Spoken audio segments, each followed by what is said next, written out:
생활 속에 귀한 열매를 맺어갈 수 있도록 성령 하나님 역사하여 주시옵소서. 오늘부터 시작되어지는 니에미아서 말씀 속에 축복하여 주시고 수요 예배, 금요 기도회, 또 새벽 기도회 우리 하나님께서 니에미아서를 통해서 주시는 말씀이 하나하나가 우리의 가정에 임하시고 우리의 일터에 임하시고 우리의 인생 속에 임하여 주셔서 하나님께 영광을 돌리고 우리의 삶 속에 귀한 열매가 맺혀질 수 있도록 성령 하나님 역사하여 주시옵소서. 예수님의 이름으로 감사하며 기도 올리옵나이다. 아멘. 할렐루야. 바로 영상 하나 보여주시면 감사하겠습니다. 여러분의 저 영상을 보게 되면은 미국에서 전 세계에서 너무나도 잘 알 수 있는 마크가 띄어져 있는 것을 보게 될 것입니다. 저게 뭐지요? 자, 맥도날드입니다. 저걸 일본식으로 발음하면 어떻게 된다고요? 메그노다르도. 이렇게 일본에서는 그렇게 발음을 한다고 합니다. 자, 1940년 5월 15일 날 캘리포니아에서 이 맥도날드가 시작이 됐어요. 1940년에. 그렇게 시작된 맥도날드는요, 다시 맥도날드 마크를 비춰줘 보셔요. 종업원이 지금 현재 2014년 현재 42만 명이에요. 전 세계적으로. 좀 놀라세요. 42만 명. 네. 우리 교회는 몇 명 나온다고요? 종업원 수가 전 세계에서 42만 명이고, 그리고 하루에 맥도날드를 이용하는 사람이 5,400만 명. 5,400만 명이 하루에 맥도날드를 이용하면서 그러면서 사용되어지는 레스토랑입니다.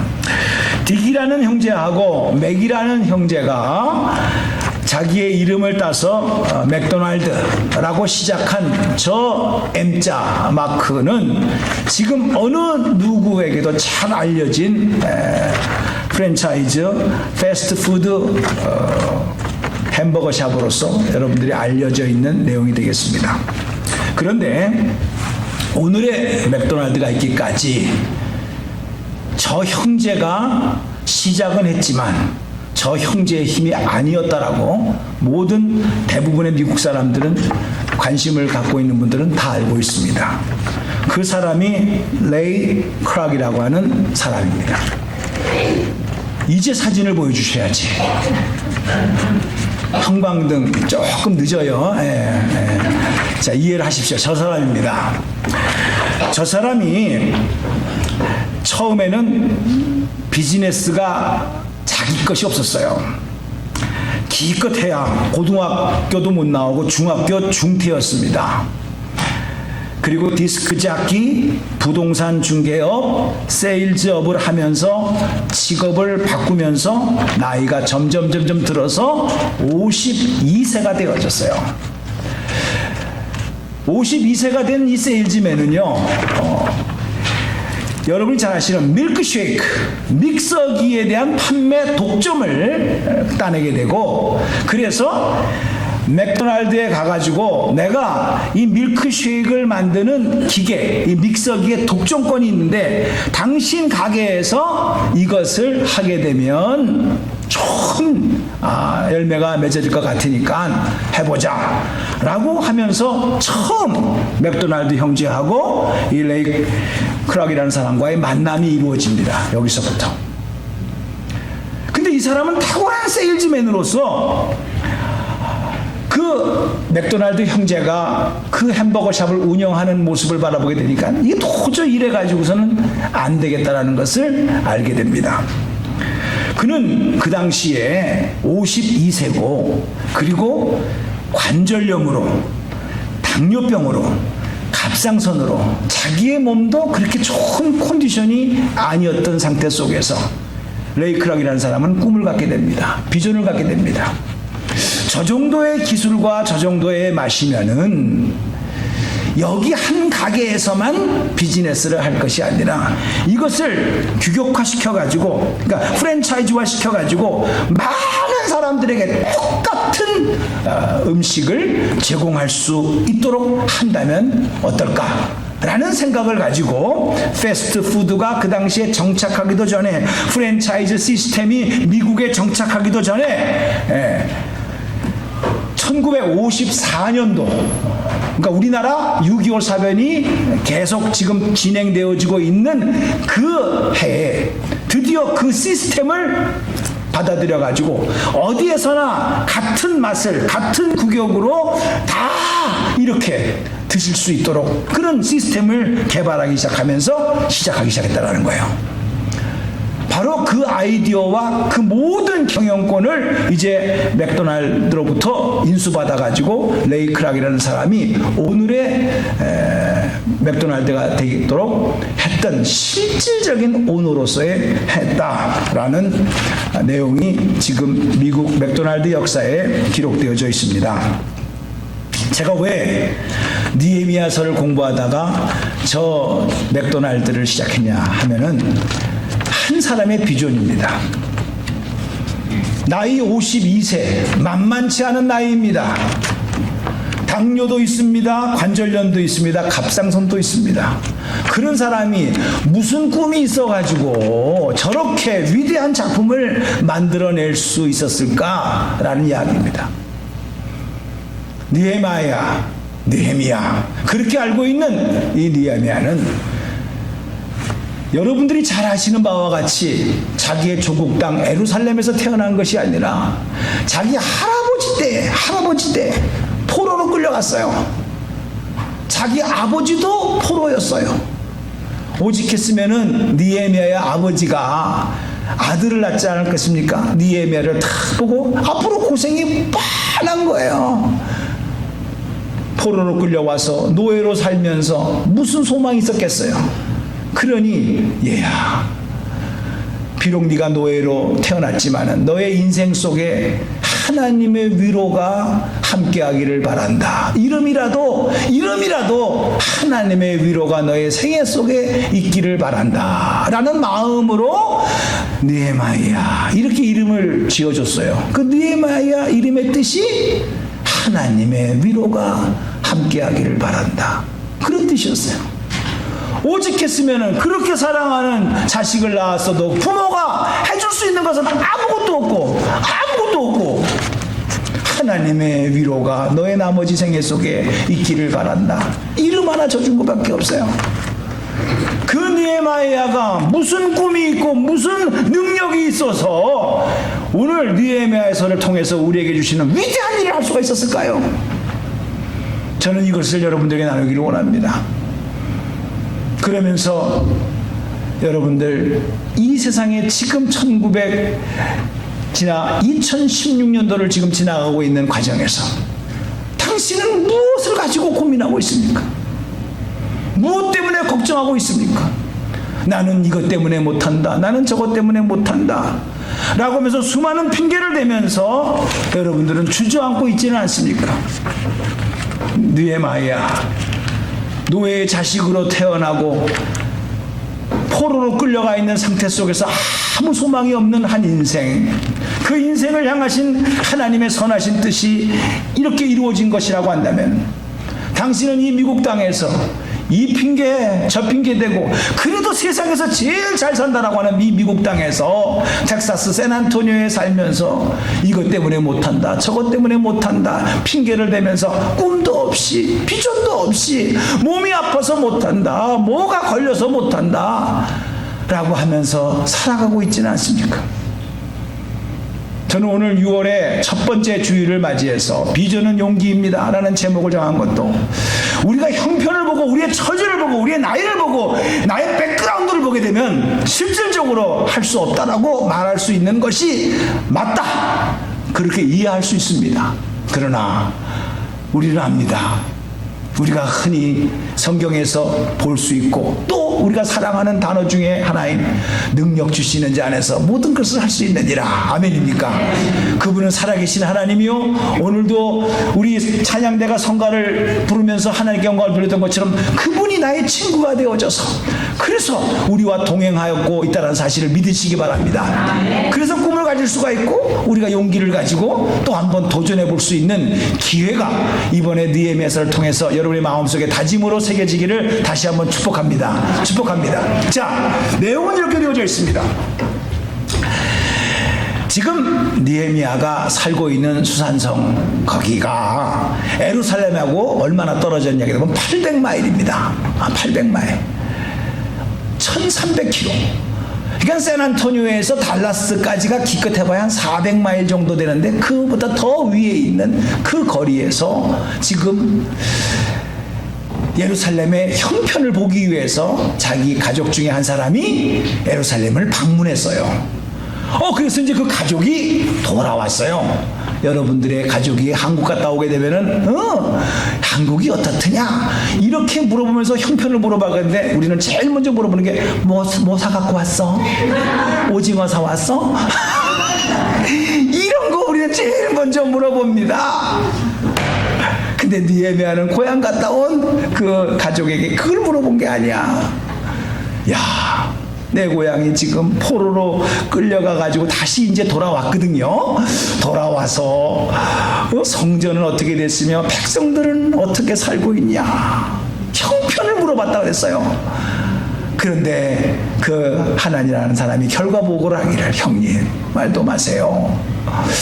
하나님의 임재가 있는 성전을 둘러싸고 있는 성벽은 다 무너져가지고 볼품이 없고, 그리고 성문으로 들어가는 그 성문은 불에 타가지고 끓인 상태로 그대로 있습니다. 그런 소식을 듣게 되어졌어요. 세상에 여러분이 지금 그렇죠. 우리가 다 알 수는 없지만 그래도 같은 울타리에 살고 있는 사람에게도 바쁘다는 핑계로 너는 너 나는 나 관심을 두지 않고 그냥 살아가는 것이 대부분인데, 세상에 800마일이나 떨어져 있는 그곳에 있는 형편을 가지고 그런 소식을 들었을 때 오늘 성경은 어떻게 말씀하고 있습니까? 그 소식을 듣자 그는 울고 금식하며 하늘의 하나님 아버지 앞에 기도했다. 이렇게 성경은 4절에 말씀하고 있어요. 여러분은 지금 무엇에 관심을 갖고 있습니까? 그리고 무엇 때문에 지금 고민하고 있습니까? 이것이 오늘 우리가 느헤미야서를 들어가기 전에 먼저 나의 자신에게 생각해 봐야 될 문제라는 거예요.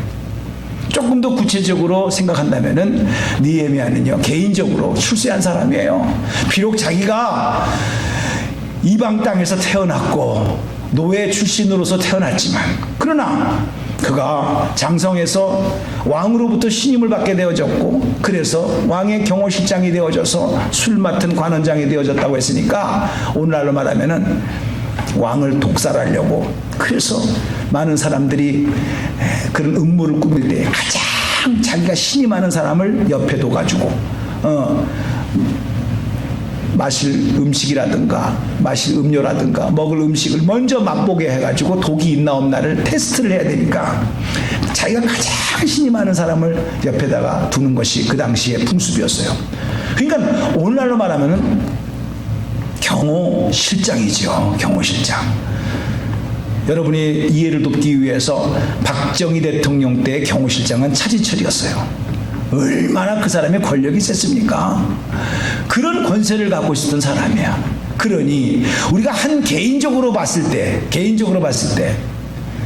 자기로서는 할 일 다 한 사람이에요. 출세한 사람이에요. 그리고 기껏 우리가 생각할 수 있는 것은 하나님께서 나를 도와주셔가지고 노예 출신이었고 조국을 떠나서 살고 있었지만은 하나님께서 이렇게 백성들을 돌봐주셔서 그래서 아닥사스다 왕의 경호실장이 되어져서 가문의 영광으로서 이렇게 잘 권세를 가지고 살게 하심을 감사합니다. 감사합니다. 이 정도로 끝날 수가 있었을 거라는 거예요. 그런데 그가 그런 자기의 개인적인 출세와 부귀영화에 만족하지 아니하고 자기의 조국을 향한 그 부담을 가지고 그는 하나님 아버지 앞에 기도했다 이거예요. 사랑하는 성도님들, 이게 바로 엊그저께 일어난 일이었다고 한다면은 우리는 그럴 수도 있다 하겠지만은 자기 할아버지 때 일이에요. 정확하게 시간적으로 말하면은 130년 전의 일이에요. 여러분, 이것을 이렇게만 보지 마시고 여러분들은 그래도 이민 1세대니까 한국을 생각할 겁니다. 한국에 대한 뉴스도 들 겁니다. 그러나 여러분의 아들, 딸들이 미국에서 자라고 또 그 아들, 딸들이 시집 장가를 가가지고 또 자녀를 낳으면 손자, 손녀들이 대한민국에 대해서 기도할 것 같습니까? 대한민국에 대해서 관심을 가질 것 같습니까? 택도 없어요. 느헤미야는 그런 입장이었어요. 내 조국, 내 나라, 하나님의 임재가 있는 그 성전이 어떻게 됐는가? 그 백성들은 어떻게 됐는가? 당신의 관심은 어디에 있다라는 것입니까? 그저 오늘날 먹고 살기 바쁘고 페이멘트하기 바쁜 거, 현실은 현실이에요. 그러나 현실 속에서만 묶여져 있다고 한다면 당신의 비전은 무엇입니까? 미국에 온 목적은 무엇입니까? 하나님께서 여러분을 하나님의 자녀로 삼으신 목적은 무엇입니까? 우리가 한번 이 시간 느헤미야서를 통해서 한번 도전을 받아야 돼요. 당장 있었던 일도 아니고 130년 전에 자기의 할아버지 때 있는 사람들이 잘못해가지고 나라를 잃고 그 결과 포로로 돼가지고 이렇게 와서 우리 아버지 때에도 나도 이렇게 살다가 이웃도 아니고 800마일이나 떨어져 있는 그 먼 거리에 있었던 일의 이야기를 들었을 때 여러분의 반응은 어떻겠습니까? 목사님, 너무나 부담 주지 마세요. 내 발등에 떨어진 불부터 끄기도 바빠요. 한국이 어떻게 됐든 뭐가 됐든 미국에 대해서도 신경을 안 쓰는데 무슨 한국까지 신경 쓴다는 말입니까? 그렇게 하고 여러분이 인생을 살아간다고 한다면 과연 여러분이 그렇게 관심을 두고 그렇게 애착을 가지고 살아가는 여러분의 인생은 잘 풀릴 거라고 생각하십니까? 느헤미야는 오히려 자기의 문제는 다 해결 다 됐어요. 가만히만 있으면은 명문 가문에 출세한 가정으로서 하나님의 복을 받은 가정이다 이렇게 말할 수 있었던 사람인데 그가 뭐 때문에 오늘 성경의 말씀대로 그 슬픈 소식을 듣자마자 울고 금식하며 하루도 아니고 이틀도 아니고 사흘 동안 하나님 아버지 앞에 기도하며 탄식한 이 느헤미야의 눈물은 과연 오늘 당신의 눈물은 무엇을 위해서 울고 무슨 목적으로 울고 있는가? 무엇 때문에 가슴 아파하고 있는가? 오늘 이 시대에 하나님께서 던져주시는 메시지일 수도 있다 이거예요. 다시 한번 여러분 자신에게 물어보세요. 나는 무엇을 가지고 지금 고민하고 있는가? 나는 무엇을 가지고 고민하고 있는가? 무엇 때문에 지금 울고 있는가? 가슴 아파하고 있는가? 첫 번째 하나님께서 우리에게 주시는 질문이기도 합니다. 두 번째 제가 이 말씀을 붙잡으면서 비전은 용기입니다 라고 했을 때 하나님 아버지 앞에 금식하면서 슬퍼하고만 있었던 것이 아니라 드디어 5절을 보게 되면 느헤미야의 구체적인 기도가 나옵니다. 이렇게 말을 합니다. 5절에 이르되 하늘의 하나님 여호와 크고 두려우신 하나님이여 주를 사랑하고 주의 계명을 지키는 자에게 언약을 지키시며 긍휼을 베푸시는 주여 간구하나이다 라고 하면서 이제부터 느헤미야는 본격적으로 기도에 들어가는 모습을 봅니다. 성경을 보게 되니까 1장 1절에 이렇게 말합니다. 기스롤이라고 말합니다. 그러니까 기스롤은 오늘날로 말하면 11월 달입니다. 그리고 기도에 마치는 시간이 니산월이라고 말을 했으니까 오늘날 카렌다로 말하면 4월 달입니다. 그러니까 11월 달서부터 4월 달까지 약 4개월에서 5개월 동안 이 문제를 어떻게 해결해야 된다는 말입니까? 라는 식으로 하나님께 물어보고 또 물어보고 또 물어봤다는 이유가 있어요. 왜 그러냐 하게 되면은 이제 바벨론이 멸망을 했어요. 바벨론은 멸망한 된 이유가 바벨론에 이어서 메데파사, 지금으로 말하면 페르시아가 일어남으로 말미암아 바벨론은 무너졌어요. 바벨론은 지금으로 말하면 이락입니다. 이락. 그리고 페르시아는 오늘날로 말하면 이란입니다. 이란. 그래서 페르시아가 바벨론을 무너뜨리는 바람에 이스라엘 백성들이 바벨론의 포로로 끌려가지 않았습니까? 70년 동안. 그래서 페르시아는요 친화 정책을 썼기 때문에 너희들이 믿는 신을 잘 모실 수 있도록 내가 허가하겠다. 너희들의 문화를 내가 인정하겠다. 그렇게 생각을 하고 여기에 살 사람은 살고 고향으로 돌아가서 너희들이 믿는 신을 잘 섬기면서 그렇게 생활할 사람들은 돌아가라. 이렇게 고레스 왕의 친화 정책을 통해서 많은 사람들이 고향으로 돌아갑니다. 한꺼번에 돌아갈 수가 없으니까 1차, 2차, 3차로 갑니다. 자, 1차에서는 수룹바벨이 리더자가 돼가지고 데려가고요. 2번째는 에스라가 백성을 이끌고 가요. 근데 에스라는 선지자입니다. 그 선지자인 에스라가 가서 무너진 성벽을 재건하고 그리고 이제 성전을 수리하는 과정 속에서 많은 반대가 있었어요. 에스라를 읽어보게 되면 그 장면이 나와요. 같은 시대거든요. 그래서 열심히 그렇게 했는데 주위의 나라가 왕에다가 편지를 씁니다. 페르시아 왕한테. 왕이요, 이스라엘 백성은 특이한 민족이기 때문에 지금은 저러고 있지만 저희들의 성전이 완성이 되게 되면은 왕을 배신할 겁니다. 반기를 일으킬 겁니다. 폭동이 일어날 겁니다. 그러니 성전을 건축하지 못하도록 명령을 내리십시오. 이렇게 투소가 들어가 가지고요 왕이 성전 건축하는 것을 금지하는 조서를 내려버렸어요. 그러니까 중단이 되어버렸어요. 자, 그래서 세월이 10여 년이라는 세월이 쭉 흘리게 됩니다. 오늘 느헤미야는 이런 마음이 있었던 거예요. 야, 나보다도 월등한 에스라, 나는 평신도 출신이야. 나는 제사장 가문도 아니고 선지자 가문도 아니고 그냥 평신도로서 어떻게 출세길이 열려져 가지고 왕의 경호실장까지 됐지만은 나보다도 비교할 수 없는 에스라가, 선지자가 백성들을 이기고 2차 포로 귀환 때 저 일을 하다가 못한 일을 어떻게 내가 할 수 있다는 말인가? 누가 할 수 있다는 말인가? 이래서 4개월 동안 계속해서 기도를 하는 거예요. 또 기도만 하는 것이 아니라 만일에 이게 내가 한다고 한다면 어떤 것이 필요하다는 말인가? 구체적인 계획을 다 세우게 됩니다. 여러분, 한 기업의 사업도 계획을 세우고 구체적으로 무엇이 필요할 것인가라는 걸 오픈하기 전에 다 준비하는 거 여러분 다 아시죠? 마찬가지예요. 기도는 주여 알아서 해주십시오 라고 기도만 하는 것이 아니에요.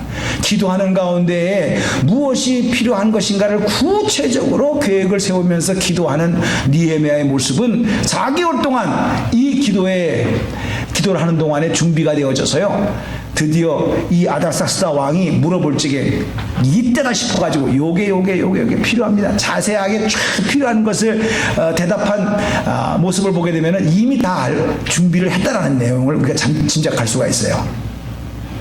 자, 그렇게 해서 드디어 느헤미야는 두 번째로 기도로서 이 모든 것을 준비하는 모습을 보게 됩니다.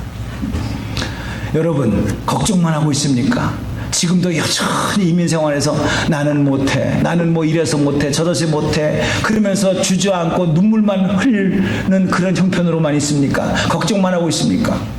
그럼 여러분이 믿는 하나님은 살아계신 하나님이십니까? 죽은 하나님이십니까? 찬송에서만 부르는 살아계신 하나님이라는 것만 할 게 아니라 실제로 여러분들이 살아계신 하나님이라고 믿는다고 한다면 그 하나님께 오늘 여러분이 처한 형편과 처지를 기도로서 아릴 수 있는 복된 마음이 되기를 주님의 이름으로 축복합니다. 이게 길이 열려지는 거예요. 열려지는 거예요. 느헤미야는 슬퍼 울면서 음식 맛도 떨어져서 금식할 수밖에 없었지만은 그렇게만 있었던 것이 아니라 마음을 가다듬고 그렇다면 살아계신 하나님 아버지 앞에 기도해야지. 하나님께서 길을 열어주셔야지. 구체적으로 무엇이 필요한 것을 하나님께서 공급해 주실 것이다. 이런 마음을 가지고 무려 장장 4개월간의 기도에 작정 기도로 들어가면서 그렇게 기도했다라고 성경은 말씀하고 있어요. 그러면서 오늘 여기서 빼놓지 않고 반드시 기억해야 될 것은 6절 7절의 말씀입니다. 뭐라고 기도합니까? 기도의 내용이 뭐라고 기도합니까? 6절 7절을 보겠습니다. 이제 종이 주의 종들인 이스라엘 자손을 위하여 주야로 기도하오며 우리 이스라엘 자손이 주께 범죄한 죄들을 자백하오니 주는 귀를 기울이시며 눈을 여시사 종의 기도를 들으시옵소서. 나와 내 아버지의 집이 범죄했다. 나와 내 아버지 집이 범죄했다. 회개 기도하는 거예요. 근데 이게 왜 중요하냐 하게 되면은 보세요. 자기 할아버지 때 일어났던 일이야. 자기가 이 땅에 태어나기도 전에 자기의 조상들이 잘못한 결과로 나라를 잃게 되고 포로로 끌려온 거야. 그러면 우리는 그런 식으로 기도할 수 있어요. 하나님 아버지, 우리 할아버지 때 사람들이 잘못해가지고 이렇게 우리가 생고생을 합니다. 어떻게 하면 좋습니까? 이 원한을 풀어주시옵소서. 이렇게 기도해도 뭐 틀린 기도는 아닌데 뭐라고 말하면 나와 내 아버지 집이 자기 문제로 끌어안았어요. 저는 여기서 하나님이 감동했을 것이라고 생각합니다. 느헤미야 때부터 130년 전에 일어났던 일을 하나님, 우리가 이렇게 힘들어하는 것은 나를 포함해서 우리의 조상들이 범죄함으로 말미암아 이런 결과가 나왔사오니 아버지여 우리의 죄를 용서하여 주시옵소서. 우리를 긍휼히 여겨 주시옵소서. 끌어안았다 이거야. 오늘날 우리가요, 가정에서의 문제는, 우리의 공동체 속에서의 문제는 상대방에게 원인을 묻고 당신 때문에 그렇다, 너 때문에 그렇다 라는 데서부터 우리는 시작하기 때문에 문제가 풀리지 않는 거예요. 나 때문에 그렇다, 내가 잘못해서 그랬다 라고 한 사람만이라도 그것을 끌어안을 사람만 있으면은요 문제는 해결되는 거예요. 우리는 성경에서 요나가 그렇게 풍랑이 들었을 때 나를 들어 바다에 던지라. 이 풍랑이 일어난 원인이 내가 하나님께 불순종함으로 말미암아 일어난 연고니까 나를 들어서 바다에 던지면 풍랑이 잠잠해질 것이다. 풍랑 얘기하는 겁니까? 여러분의 집안에 소용돌이가 일어납니다. 여러분의 가정에 소용돌이가 일어납니다. 여러분의 자녀를 통해서 시끄럽고 아주 힘든 상황에 있습니다. 그럴 때 이놈의 자식아 라고 문제를 일으키는 자식을 향하여, 상대방을 향하여 우리가 말할 것이 아니라 하나님, 내가 잘못해서 이렇게 자녀가 잘못됐군요. 내가 잘못해서 우리의 목장이 어려움을 당하는군요. 내가 잘못해서 우리의 가정에 이렇게 평화가 사라졌군요. 누구 한 사람이라도 그 문제를 끌어안을 사람만 있다면 그때부터 해결이 되어지고 열려지는 역사가 이루어질 줄로 믿습니다. 이 한 사람이 중요해요. 나와 내 아버지 집이 범죄했다. 세상에 자기는 태어나기도 전에 우리 조상들이 잘못한 일을 내 탓이요, 내 탓이요, 내 탓이로다, 이렇게 생각을 하면서 느헤미야는 이런 기도의 내용을 했다 이거예요. 우리는 이 시대에 이 한 사람을 찾고 있는 하나님이신 우리는 생각해야 돼요. 만일에 우리 하나님이 십자가상에서 다 이놈들 못된 놈들, 이놈들 때문에 내가 죽어야 되냐, 하나님 내가 억울합니다 라고 십자가상에서 그런 소리를 하고 돌아가셨다고 한다면 우리가 그 십자가를 누가 사랑하겠어요? 아무 죄가 없는 우리 예수님께서 바로 당신을 위해서, 나를 위해서 주여 저들을 용서하세요. 저들은 지금 자기가 하고 있는 것이 무엇을 하고 있는지도 모르고 있습니다. 그러면서 자기가 끌어안았어요. 예수님이 끌어안았어요. 그래서 우리가 생명의 길, 영원한 영생의 길을 얻게 된 거예요. 그 한 분이 계셨기 때문에 구원의 길이 열려진 거예요. 원망, 불평 할 수 있어요. 그러나 원망과 불평은 해결점이 없습니다.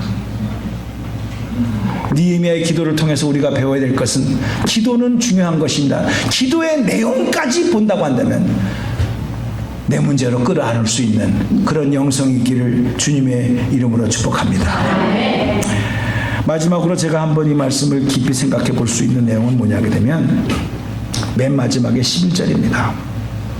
주여 구하오니 귀를 기울이시사 종의 기도와 주의 이름을 경외하기를 기뻐하는 종들의 기도를 들으시고 오늘 종이 형통하여 이 사람 앞에서 은혜를 입게 하옵소서. 이 사람 앞에서라는 말은 여기서 말하는 아닥삭스다 왕입니다.